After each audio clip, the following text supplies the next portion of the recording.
Hello Internet, my name is Tesler-Mabé, and this is a new type of video for me to be making on this channel, but I just really wanted to make some educational content talking about things I find interesting in music, and hopefully some of you do too. So this is a video about guitar pedals, and it's also not about guitar pedals, because while this is going to be a Guitarist 101 guide to understanding gain effects, fuzz, overdrive, distortion, all of that, this is also going to be directly applicable to music production as a whole, whether or not you play guitar. So first things first, what is gain? Gain describes the process of increasing or decreasing a signal strength before output. So this is different from volume. And this is a PSA for anyone who is confused by what the gain and volume knobs on a guitar amp actually do. When I was a kid, I could not understand how the volume and gain knobs on my guitar amp both seemed to make my guitar louder or quieter, but the gain also seemed to make my guitar sound grittier. So this is because volume changes how loud an entire audio system is. On the other hand, gain changes a signal strength before output. So one outcome of increasing a signal's strength is that it could make the signal appear louder, but it's also potentially going to push the signal to the point of clipping and breaking up. This is the gritty, dirty sound most people associate with gain effects. When the gain increases and a signal is pushed past its threshold, the waveform starts to push against the system's threshold. The top portions are compressed or squashed. This is clipping. It's no surprise that the earliest examples of this in recorded music came from people using faulty equipment or pushing their equipment past its intended limits. There's the song Rocket 88, credited to Jackie Brenston, but actually by Ike Turner and his Kings of Rhythm, where guitarist Willie Kizart played through a damaged amplifier.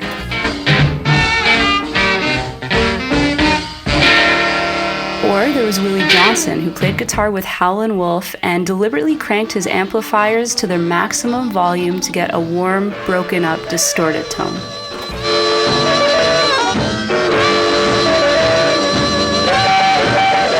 Even years before that, you could hear Sister Rosetta Tharpe pushing the boundaries of electric guitar sound, and whether that was via overloading her amplifier or overloading the recording equipment she was using, you can start to hear the way that gospel and blues artists embrace these distorted tones and push music towards the grit of rock and roll.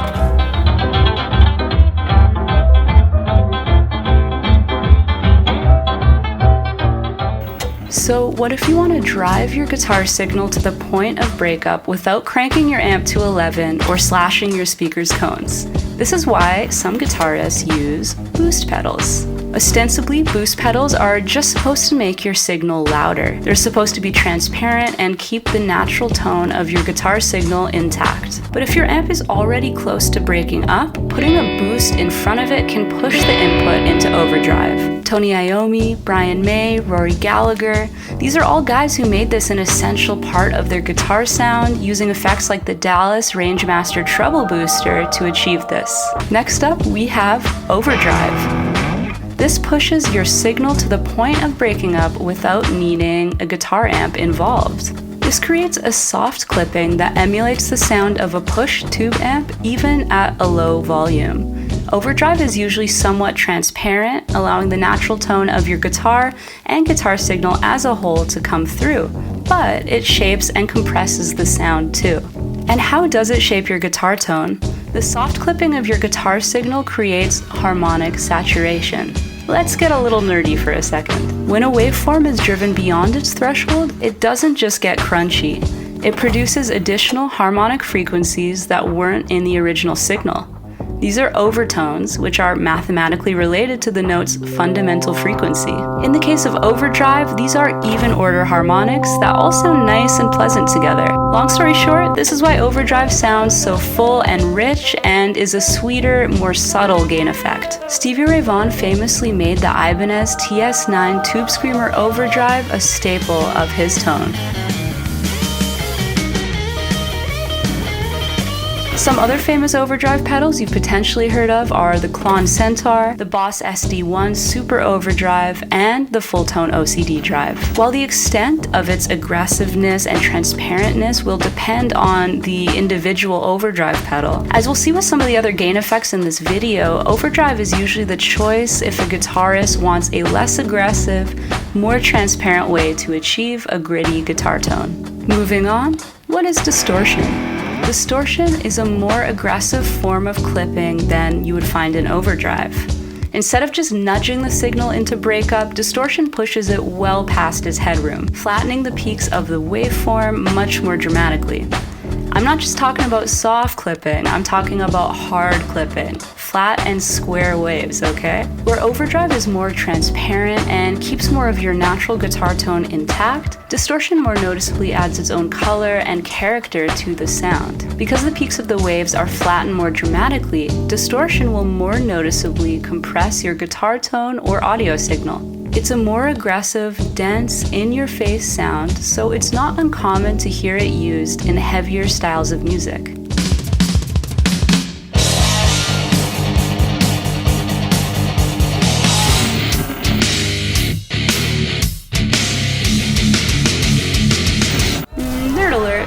While the soft clipping in overdrive creates saturation with even order harmonics, the hard clipping in distortion creates saturation with even order and odd order harmonics. Odd order harmonics are more dissonant and don't blend as smoothly with the fundamental tone. This gives distortion a sharper, more aggressive and biting edge compared to overdrive's warmer sound. You may have heard of the Proco Rat 2, the Boss DS1 Distortion, or even the infamous Boss MT2 Metal Zone. These are all just a few commonly used distortion pedals among many. Now let's move on to our final gain effect, fuzz. Fuzz is unruly and fizzy. It isn't merely soft clipping or hard clipping. Fuzz drives the signal into saturation so far that the waveform is essentially obliterated. It stays pinned against the circuit's limits, forming a nearly square wave. Fuzz is our most heavily compressed gain effect, often to the point where dynamics essentially disappear. While the first instances of fuzz in recorded music were accidental, the Maestro FZ1 fuzz tone, the first ever fuzz pedal, came out in 1962. While it was not an immediate success, by the end of the decade, fuzz was embraced completely by many of the most popular and influential artists of the 1960s.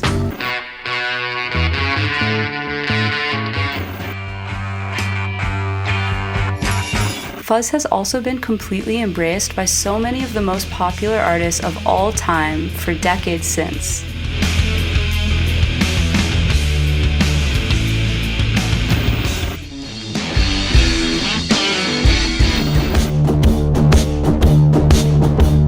Whether it's the Dallas Arbiter Germanium Fuzz Face, the Univox Super Fuzz, or the Electro Harmonix Big Muff, fuzz is probably one of the coolest and most interesting sounds in all of music.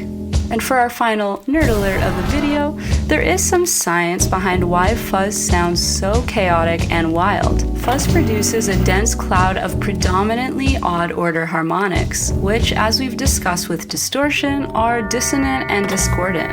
On top of this, fuzz generates all sorts of unpredictable and unstable frequencies all over the place. The result, simply put, is harmonic chaos.